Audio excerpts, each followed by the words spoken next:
Қайырлы күн. Қазіргі таңда қантқа деген тәуелділік өршіп тұрған заманда біздің нарығымызда тәтті өнімдердің сан алуан түрлерін кездестіріп жатамыз. Алайда адам ағзасына берер пайдасы бар тәтті өнімдер де жоқ емес. Соның бірі бал өнімінің қасиетін бүгін менің тәрбиеленушім екеуміз анықтайтын боламыз. Оны жүргізетін мен Аделова Эльмира Курбановна, менің тәрбиеленушім. Менің атым Наманбай Раяна. Жарайсың. Нарықта балдың өнімі өте көп. Бірақ соның біз таза немесе таза емес деп біз балдарды екіге бөліп жатамыз.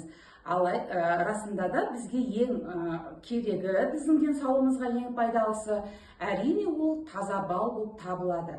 Бүгін сіздердің алдарыңызда балдың таза қасиетін ажырату мақсатында бірнеше тәжірибені ұсынатын боламыз. Ал Раяна, сен қандай тәжірибе ұсынасың? Мен қазір сіздердің алдарыңызға өзім білетін 3 тәжірибем ұсынамын. Жарайсың, ол қалай аталады екен? Бізге керек зат нан мен бал. Нанға бал жағып, ол қатып қалса, оны таза бал. Жарайсың, міне бізге керектісі нан мен бал. Егер біз нанға кәне жағып істей ғой, Раяна, қорықпа, ала ғой.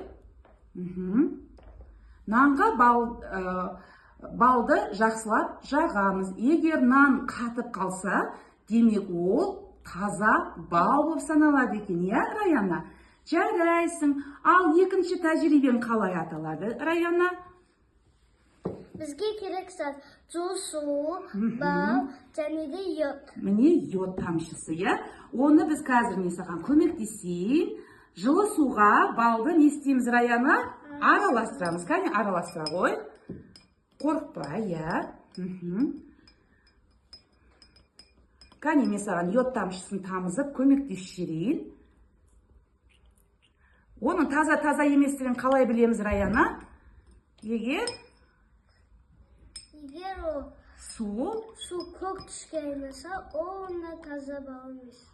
Таза бал. Мінеке, егер біз жылы суға араластырылған балдың үстіне йод тамшыларын тамызып, ол суымыз біздің көк түске айналса, онда ол таза бал емес екен. Міне қараңыздар, біздің суымыздың түсі өзгерген жоқ. Демек, біз таңдаған бал, ол таза бал екен. Жарайсың, Раяна, үшінші тәжірибені қалай істейміз? Бізге керек зат жылы су, бал және де сірке суы. Сірке суы бұл өте қауіпті тамақ өнімі болғандықтан біз бұны балаларға ұсынбаймыз. Өйткені бұны жаңағыдай қол жетпейтін жерде қауіпсіздік шараларын қолдана отырып біз оны тамаққа қосатын боламыз. Өйткені бұның күйдіргіш қасиеті өте жоғары. Ал Раяна, жылы суға балды араластыра ғой. Қорықпа. Араластырамыз. Кәне жақсылап араластыра ғой. Араластыра, қорықпа.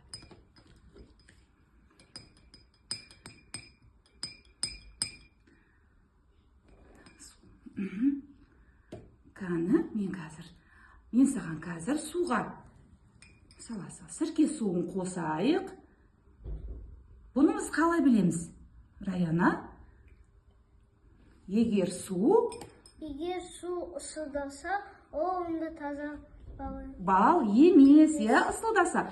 Біз сірке суын қосқанда суымыз ысылдады ма? Жоқ, ысылдамады, сол қалпын сақтап қалды. Демек, біздің балымыз қандай бал? Таза бал. Міне бүгін біздің тәрбиеленушіміз Раяна қызымыз екеуміздің жасаған тәжірибеміз осылай. Сіздерге де ұсынар кеңесіміз, бал таңдауда ешқашан қателеспеңіздер. Дегенмен де таза бал, оның құрамында біздің ағзамызға тигізер пайдасы өте мол. Жасанды балға қарағанда. Ауырмаңыздар, тәжірибе жасап жүріңіздер.